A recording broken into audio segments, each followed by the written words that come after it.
First of all, I'm Tim. I'm 48 years old, and I was diagnosed with Asperger syndrome just over 3 years ago. Technically, that's an autism spectrum disorder, and Asperger syndrome no longer exists according to DSM-5, but the person who diagnosed me chose to use that specifically in their terminology, so it's kind of stuck since then. But in any case, it's an autism spectrum disorder.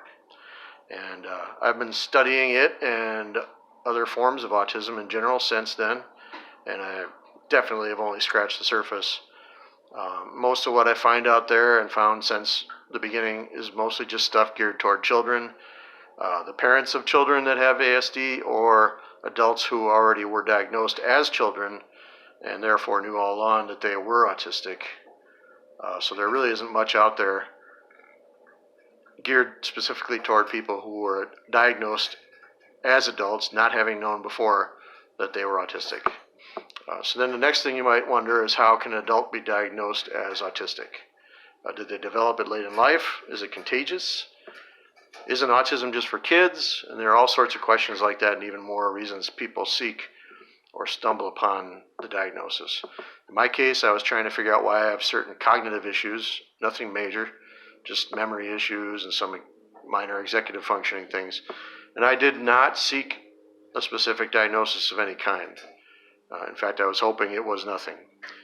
So I saw a neuropsychologist, but many people will self-diagnose or self-identify or be diagnosed by a psychiatrist or psychologist or counselor, etc. Whether it's official or not really doesn't matter. It seems like when you know, you know. And once you understand the condition, you wonder how you didn't know before. So it's kind of like how fish doesn't know that it's wet. So anyway, after you know, what do you do with it? And this is what I've been exploring and what I plan to share with a series of short videos touching on many of those issues I've discovered along the way, so far as I can continue to learn and develop.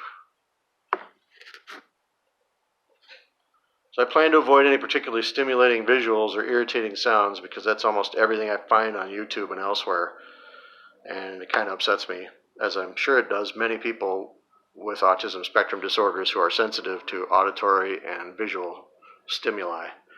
I'm also going to not make you look me in the eye, for obvious reasons.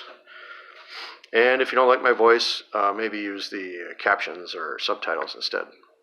Okay, thanks.